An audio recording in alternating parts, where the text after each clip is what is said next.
Hi friends, ఎలా ఉన్నారు? అందరూ బాగున్నారనుకుంటాను. ఈరోజు మనం తమిళనాడులో పేరు ప్రఖ్యాతులు గాంచిన సిద్ధ పురుషులు 18 మంది ఉన్నారని చెప్పుకున్నాం కదా. అందులో 4వ వారు రామదేవుడి గురించి తెలుసుకుందాం ఈవేళ.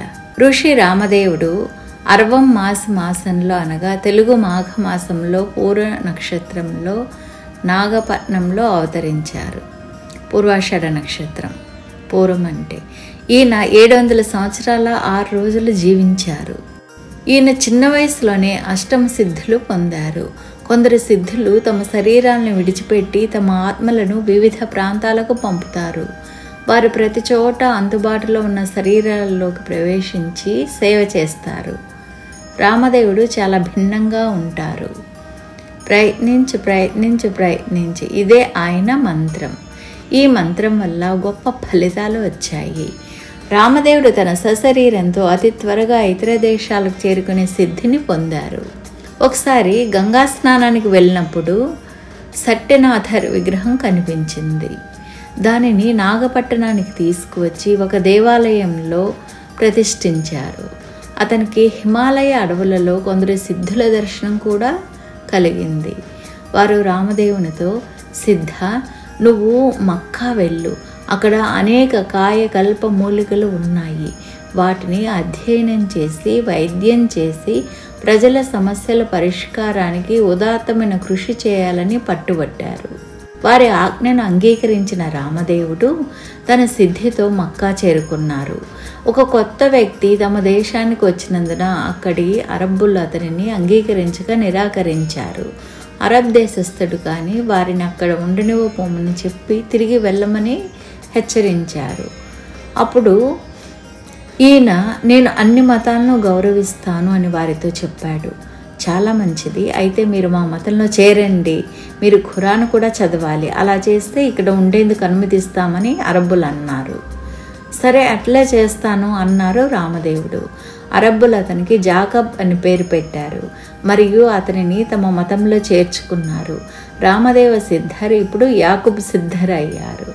అతను అరేబియాలో కనిపించే వివిధ మూలికలు మరియు వాటి లక్షణాలు మరియు నివారణల గురించి రాయడం ప్రారంభించారు. కొద్ది కాలం తర్వాత అరబిక్ నేర్చుకుని ఆ దేశ ప్రజల ప్రయోజనాల కోసం అరబిక్ భాషలో వైద్య చింతామణి అనే గ్రంథాన్ని రచించారు. అరబ్బులు అతన్ని మెచ్చుకోవడం ప్రారంభించారు. ఆయన దగ్గర చాలామంది వైద్య విధానాలు కూడా నేర్చుకున్నారు. ఆ సమయంలో బోగర సిద్ధర్ ఆయన ఎదుట ప్రత్యక్షమయ్యారు. రామ్దేవ, మీరు రోగ నివారణలను పూర్తిగా అర్థం చేసుకున్నారు. ఇప్పుడు మీరు మీ దేశానికి తిరిగి వెళ్ళండి, చతురగిరి కొండను సందర్శించండి, ఈ మూలికలను అధ్యయనం చేయడం గురించి వ్రాయండి, అలాగే ఈ వన మూలికలను అధ్యయనం చేయండి అని తెలిపారు. దాని ప్రకారం రామదేవుడు చతురగిరి కొండకు వచ్చారు.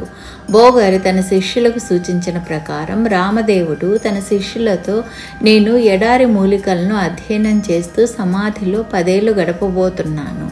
నేను వచ్చే వరకు సమాధి ద్వారం దగ్గరే వేచి ఉండండి అని చెప్పారు. 10 ఏళ్లుగా సమాధి లోపల ఉన్నవాడు తిరిగి ఎలా వస్తాడు? ఇది అసాధ్యమని భావించి ఆయన సమాధిలోకి ప్రవేశించగానే శిష్యులందరూ వెళ్ళిపోయారు. ఒక శిష్యుడు మాత్రమే తన గురువు తప్పకుండా తిరిగి వస్తాడని ఆశతో సమాధి ద్వారం వద్ద వేచి ఉన్నాడు. సమాధిలోకి ప్రవేశించిన సిద్ధుడు మూలికలను పరిశీలించాడు. సమాధి లోపల నుంచి ఎవరికీ తెలియకుండా వివిధ ప్రాంతాలకు వెళ్ళి వచ్చేవాడు. ఒకసారి సమాధి లోపల కలంగినాథ సిద్ధును దర్శించారు. ఆయన తన అనుభవాలన్నీ రామదేవుడికి బోధించారు. అలా రామదేవ సిద్ధర్ గొప్ప మహర్షి అయ్యాడు. ఏదైనా చేయగల శక్తిని సంపాదించి ఆయన చెప్పినట్లుగా 10 ఏళ్ల తర్వాత ధ్యానం నుండి బయటపడ్డారు. తన స్వంత శిష్యులు తనపై నమ్మకం లేకుండా పోయినందుకు ఆయన అస్సలు బాధపడలేదు.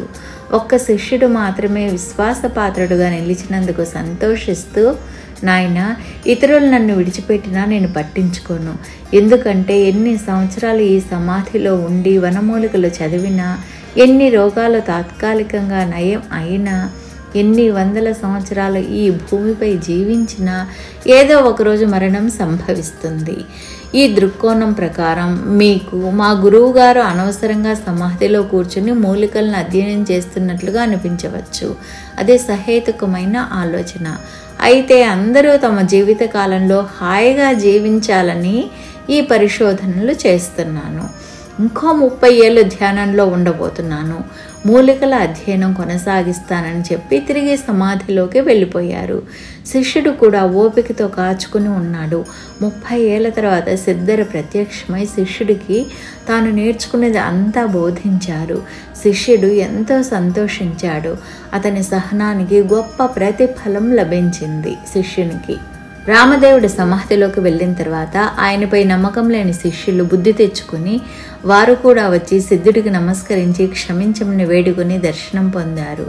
వారితో నేను ఇప్పుడు మళ్ళీ శాశ్వత సమాధికి వెళ్తున్నాను అని అన్నారు. అలగరకొండ అంటే మధురై సమీపంలో ఉంది. సమాధి అయ్యి ప్రజలను ఆశీర్వదించనున్నట్లు తెలిపారు. అక్కడే తుదిశ్వాస విడిచారు. ఇంతేనండి రామదేవరి గురించి. See you in the next video. Bye friends.